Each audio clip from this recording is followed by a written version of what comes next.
Hi hello friends, welcome to my channel. This is Arjun. So ಬನ್ನಿ, ನಾಳೆ market ಯಾವ ರೀತಿ ಮೂವ್ ಆಗುತ್ತೆ, ಬ್ಯಾಂಕ್ ನಿಫ್ಟಿ ಯಾವ ರೀತಿ ಮೂವ್ ಆಗುತ್ತೆ, ನಿಫ್ಟಿ ಯಾವ ರೀತಿ ಮೂವ್ ಆಗುತ್ತೆ ಅಂತ ಸ್ವಲ್ಪ ಅನಲೈಸ್ ಮಾಡೋಣ.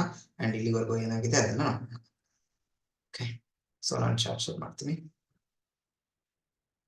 ಸೊ 15 ಮಿನಿಟ್ ಟೈಮ್ ಫ್ರೇಮ್ ಅಲ್ಲಿ ನೋಡೋದಾದ್ರೆ ಟಾಪ್ ಇಂದ ಯಾವ ಲೆವೆಲ್ ಇಂದ ಆಲ್ಮೋಸ್ಟ್ 49,700 ಇಂದ ರಿವರ್ಸಲ್ ಆಗಿದೆ. But before that one day time frame ಅಲ್ಲಿ ನಾನು ನೋಡ್ತೀನಿ. Okay, so one day time frame ಅಲ್ಲಿ ಏನಾಗಿದೆ ನೋಡಿ, ಕಂಪ್ಲೀಟ್ಲಿ ವಿ ಶೇಪ್ ಅಲ್ಲಿ ರಿಕವರ್ ಆಗ್ತಿದೆ ಮಾರ್ಕೆಟ್. ಸೊ ಇಲ್ಲಿ ಏನಾಗಿರುತ್ತೆ, ಬೈಯರ್ಸ್ ಅಂಡ್ ಸೆಲ್ಲರ್ಸ್ ಬಿಹೇವಿಯರ್ ಯಾವ ರೀತಿ ಇರುತ್ತೆ ಅಂದ್ರೆ, ಇಲ್ಲಿ ನೋಡಿ ಮಾರ್ಕೆಟ್ ಯಾವಾಗ ಕೆಳಗಡೆ ಹೋಗಕ್ಕೆ ಸ್ಟಾರ್ಟ್ ಆಗುತ್ತೆ, ಸೊ ಕಾಲ್ ಆಪ್ಷನ್ ಸೆಲ್ಲರ್ಸ್ ಆಕ್ಟಿವೇಟ್ ಆಗಕ್ಕೆ ಹೋಗ್ತಾರೆ. ಸೊ ಇಲ್ಲಿ ಕಾಲ್ ಆಪ್ಷನ್ ಸೆಲ್ ಮಾಡ್ತಾರೆ, ಇಲ್ಲಿ ಸೆಲ್ ಮಾಡ್ತಾರೆ, ಇಲ್ಲಿ ಸೆಲ್ ಮಾಡ್ತಾರೆ, ಇಲ್ಲಿ ಮಾಡ್ತಾರೆ. ಅಂಡ್ ಇಲ್ಲಿಂದ ಯಾವಾಗ ಮಾರ್ಕೆಟ್ ರಿಕವರ್ ಆಗುತ್ತಲ್ವಾ, ಸೊ ರಿಕವರ್ ಆಗಕ್ಕೆ ಸ್ಟಾರ್ಟ್ ಆಗುತ್ತಲ್ವಾ, ಸೊ ಇಲ್ಲಿ ಏನ್ ಸ್ಟಾರ್ಟ್ ಆಗುತ್ತೆ ಅಂದ್ರೆ ಆಪ್ಷನ್ ಸೆಲ್ಲರ್ಸ್ ಗಳ ರೋಲ್ ಓವರ್ ಸ್ಟಾರ್ಟ್ ಆಗುತ್ತೆ. ಇಲ್ಲಿ ಬಂದಿದ್ಯಾ, ಸೊ ಇಲ್ಲಿ ಸೆಲ್ ಆಗಿರೋದನ್ನ ತಂದು ಇಲ್ಲಿ ಸೆಲ್ ಮಾಡ್ತಾರೆ.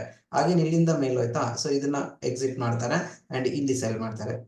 ಸೊ ಯಾವಾಗ ಅವ್ರು ಸೆಲ್ ಮಾಡಿರೋದು ಕಾಸ್ಟಿಗೆ ಬಂದ್ಬಿಡುತ್ತೋ, 100 ರೂಪಾಯಿಂದ 70 ರೂಪಾಯಿವರೆಗೂ ಹೋಗುತ್ತೆ, 60 ರೂಪಾಯಿವರೆಗೂ ಹೋಗುತ್ತೆ, 40 ರೂಪಾಯಿವರೆಗೂ ಹೋಗಿ ಮತ್ತೆ ಯಾವಾಗ 100 ರೂಪಾಯಿ ಬರುತ್ತಲ್ವಾ, ಸೊ ಸೆಲ್ಲರ್ಸ್ ಸೈಕಾಲಜಿ ಸ್ವಲ್ಪ ಚೇಂಜ್ ಆಗುತ್ತೆ, ಎಕ್ಸಿಟ್ ಆಗಕ್ಕೆ ಸ್ಟಾರ್ಟ್ ಮಾಡ್ತಾರೆ. ಸೊ ಯಾವಾಗ ಸೆಲ್ಲರ್ಸ್ ಎಕ್ಸಿಟ್ ಆಗ್ತಾರೆ, ಸೊ ಬೈಯಿಂಗ್ ಆಗುತ್ತೆ. ಸೊ ಅವಾಗ ಮಾರ್ಕೆಟ್ ಅಗೇನ್ ಸ್ಪೀಡ್ ಆಗಿ ರಿಕವರ್ ಆಗೋ ಚಾನ್ಸಸ್ ಇರುತ್ತೆ.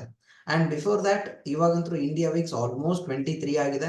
ಇಂಡಿಯಾ ವಿಕ್ಸ್ ಅಂದ್ರೆ ಲೈಕ್ ವೆಲಾಟಿಲಿಟಿ ಇಂಡೆಕ್ಸ್, ಅದ್ರ ಬಗ್ಗೆ ನಾನು ಕಂಪ್ಲೀಟ್ಲಿ ಒಂದು ಡೀಟೇಲ್ ವಿಡಿಯೋ ಮಾಡಿ ಹಾಕ್ತೀನಿ. ಸೊ 23 ಆಗಿದೆ ಅಂದ್ರೆ ಒಂದು 2 to 3 ಡೇಸ್ ಜೂನ್ 4 ವರೆಗೂ ಸ್ವಲ್ಪ ಟ್ರೇಡ್ ಮಾಡೋದನ್ನ ಅವಾಯ್ಡ್ ಮಾಡೋದು ಬೆಟರ್ ಅನ್ಸುತ್ತೆ. ಅವತ್ತಿನ ದಿನ ಟ್ರೇಡ್ ಮಾಡ್ಬೋದು, ಬಟ್ ಸ್ವಲ್ಪ 2 to 3 ಡೇಸ್ ಟ್ರೇಡ್ ಮಾಡೋದು ಬಿಡೋದನ್ನ ಬೆಟರ್ ಅನ್ಸುತ್ತೆ please. And 15 minute time frame ಅಲ್ಲಿ ನಾನು ನೋಡೋದಾದ್ರೆ, ಸೊ ಇಲ್ಲಿ ಏನಾಗಿದೆ ನೋಡಿ, ಒಂದು ಟ್ರೆಂಡ್ ಸ್ಟಾರ್ಟ್ ಆಗಿರೋದು 2 days 3 days ಬ್ಯಾಕ್. ಇಲ್ಲಿಂದ ಮಾರ್ಕೆಟ್ ಎಷ್ಟು ಪಾಯಿಂಟ್ ಮೂವ್ ಆಗಿದೆ, 2000 ಪಾಯಿಂಟ್ ಮೂವ್ ಆಗಿದೆ. ಅಂಡ್ ಟಾಪ್ ಇಂದ ಇದರ ರಿಟ್ರೇಸ್ಮೆಂಟ್ ನಮಗೆ ಬರ್ತಾ ಇದೆ. ರೀಟೆಸ್ಟ್ ಅಥವಾ ರಿಟ್ರೇಸ್ಮೆಂಟ್ ಅಂದ್ರೆ ಪ್ರಾಫಿಟ್ ಬುಕಿಂಗ್ ಪಾಯಿಂಟ್ ನಮಗೆ ಕಾಣಿಸ್ತಾ ಇದೆ. ಎಲ್ಲಿವರೆಗೂ, ಇಲ್ಲಿಂದ ಅಗೇನ್ ಒಂದು 500 ಪಾಯಿಂಟ್. ಬಟ್ ನನ್ನ ಪ್ರಕಾರ ಇಲ್ಲಿ ರೀಸೆಂಟ್ ಸಪೋರ್ಟ್ ಅಂದ್ರೆ, ಸೊ ಇಲ್ಲಿ ಗ್ಯಾಪ್ ಇದೆ, ಒಂದು gap, always gap up and gap down. ಯಾವ ಪಾಯಿಂಟ್ ಇಂದ ಗ್ಯಾಪ್ ಅಪ್ ಆಗಿರುತ್ತಲ್ವಾ, ಸೊ ಆ ಪಾಯಿಂಟ್ ಸಪೋರ್ಟ್ ಅಥವಾ ರೆಸಿಸ್ಟೆನ್ಸ್ ಆಗಿ ವರ್ಕ್ ಆಗೋ ಚಾನ್ಸಸ್ ಇರುತ್ತೆ. ಸೊ ಈ point previous day closing point ಏನಿರುತ್ತೆ, ಒಂದು 50 to 80 ಪಾಯಿಂಟ್ಸ್ ರೇಂಜ್ ಅಲ್ಲಿ ಅದು ಸಪೋರ್ಟ್ ಆಗಿ ವರ್ಕ್ ಆಗೋ ಚಾನ್ಸಸ್ ಇರುತ್ತೆ. ಅಗೇನ್ ಮಾರ್ಕೆಟ್ ನಾಳೆ ಏನಾದ್ರು ಗ್ಯಾಪ್ ಡೌನ್ ಆದ್ರೂ ಆಗ್ಲಿ ಅಥವಾ ಫ್ಲಾಟ್ ಓಪನ್ ಆಗಿ ಕೆಳಗಡೆ ಬಂದ್ರು ಆಗ್ಲಿ, ಈ ಲೆವೆಲ್ ಇಂದ ಸಪೋರ್ಟ್ ತಗೊಂಡು ಮೇಲ್ಗಡೆ ಹೋಗಬಹುದು. ಈ ಲೆವೆಲ್ ಇಂದ ಸಪೋರ್ಟ್ ತಗೊಂಡು ನೋಡೋಣ ಯಾವ ರೀತಿ ಟ್ರೇಡ್ ಆಗ್ಬಹುದು ಅಂತ. ಬಟ್ ಇಲ್ಲಿಂದ ಹೈ ಬ್ರೇಕ್ ಆಗ್ತಾ ಇದೆಯಾ, ಹೈ ಬ್ರೇಕ್ ಆಗ್ಬೇಕು ಅಂದ್ರೆ ಗ್ಯಾಪ್ ಅಪ್ ಓಪನ್ ಆಗ್ಬೇಕು ಅಂಡ್ ಸ್ವಲ್ಪ ಟೈಮ್ ಸ್ಪೆಂಡ್ ಮಾಡಿ ಆಮೇಲೆ ಹೈ ಬ್ರೇಕ್ ಆದ್ರೆ, so we can go for bullish trades. Okay, buying trade ಗಳನ್ನ ಅಪಾರ್ಚುನಿಟಿಗಳನ್ನಾಗಿ ನಾವು ನೋಡಬಹುದು. ಸೊ ಇದರಲ್ಲಿ 2 ಪಾಯಿಂಟ್ಸ್ ಆಯ್ತು. ಅದಾದ ನಂತರ ನಿಫ್ಟಿ ಯಾವ ರೀತಿ ಆಗಿದೆ ನೋಡೋಣ. 2 to 3 ಡೇಸ್ ಅಗೇನ್ ಇಲ್ಲಿ ನಮಗೆ ಪ್ರಾಫಿಟ್ ಬುಕಿಂಗ್ ಪಾಯಿಂಟ್ ಬಂದಿದೆ. ಓಕೆ, ಇಲ್ಲಿಂದ ಈ ಟ್ರೆಂಡ್ ಅನ್ನ ಕ್ಯಾಪ್ಚರ್ ಮಾಡಿದ್ರು ಆಲ್ಮೋಸ್ಟ್. ಬಟ್ ಇವತ್ತಿನ ಲೋ ಅನ್ನ ಮಾರ್ಕೆಟ್ ಬ್ರೇಕ್ ಆಗಿದೆ ಅಂಡ್ ನಿನ್ನೆ ರೀಸೆಂಟ್ ಸ್ವಿಂಗ್, ಲೋವರ್ ಸ್ವಿಂಗ್ ಅನ್ನು ಬ್ರೇಕ್ ಆಗಿದೆ. ಬ್ರೇಕ್ ಆಗಿ ಕೆಳಗಡೆ ಬಂದು ಮತ್ತೆ ಅದೇ ಲೆವೆಲ್ ಅಲ್ಲಿ ಅದು ಟ್ರೇಡ್ ಆಗ್ತಾ ಇದೆ. ಸೊ ಅಕಸ್ಮಾತ್ ಮಾರ್ಕೆಟ್ ಏನಾದ್ರು ನಾಳೆ ಫ್ಲಾಟ್ ಓಪನ್ ಆಯ್ತು, ಸ್ವಲ್ಪ ಟೈಮ್ ಸ್ಪೆಂಡ್ ಮಾಡಾಯ್ತು ಅಂಡ್ ಲೋ ಬ್ರೇಕ್ ಆಯ್ತು ಅಂದ್ರೆ ಅಗೇನ್ ಕೆಳಗಡೆ ಹೋಗೋ ಚಾನ್ಸಸ್ ಇರುತ್ತೆ. ಯಾಕಂದ್ರೆ this low, this low, this low, ಈ 3 ಲೋ ಅನ್ನ ಇದು ಬ್ರೇಕ್ ಮಾಡಿದೆ.